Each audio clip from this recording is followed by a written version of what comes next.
Noong nakita ko itong mga ga sa online akala ko lumboy.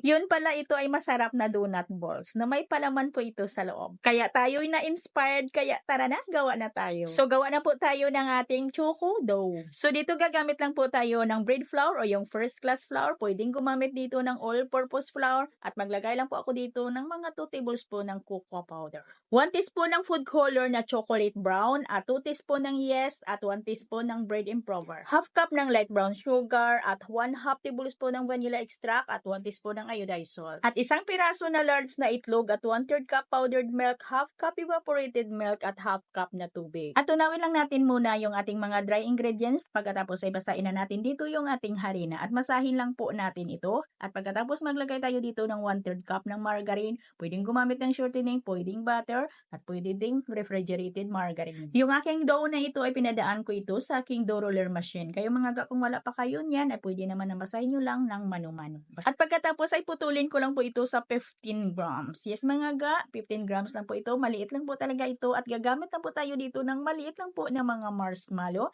kasi maliit lang naman yung ating dough. At maganda po itong yung gamit natin dito ng marshmallow kasi 4 po na kulay. At kailangan po isirado lang po talaga natin ng mabuti yung pinagdugtungan ng ating dough para hindi din lumabas yung mga marshmallow pag nagluto na po tayo dito. At i-rest lang po natin ito ng mga 30 minutes lang. Yes mga ga, 30 minutes lang po yung pag-rest natin dito. At pagkalipas ng 30 minutos ay lutuin na po or prituhin na po natin ito sa mainit na mantika at yung apoy ng ating kalan dito ay katamtaman lang. At dahil ito'y bilog na bilog yung ating dough ay halu-haluin lang po natin ito habang tayo'y nagluluto para pantay din yung pagkaluto ng ating dough. At para naman sa ating pangkuting mga ga, gagamit po tayo dito ng mga 300 grams ng dark chocolate at lagyan ko lang ito ng mga 2 tablespoon ng ating mantika. At pagkatapos ay ipatong ko po ito sa kumukulong tubig at hintayin natin itong matunaw.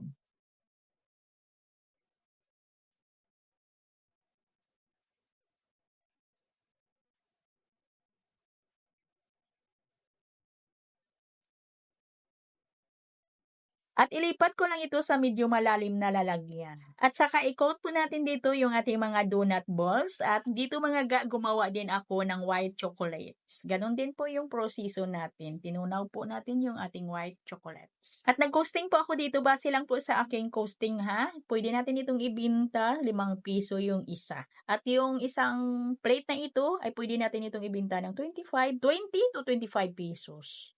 At ang sarap pa nga ga at ang lambot po ng ating donut. At dito sa ating palaman na pwede naman na maglagay po tayo ng palaman na gusto po natin. Pwedeng mga mango jam, strawberry jam, ay depende na ho yan sa atin kung ano pong ipalaman natin dito.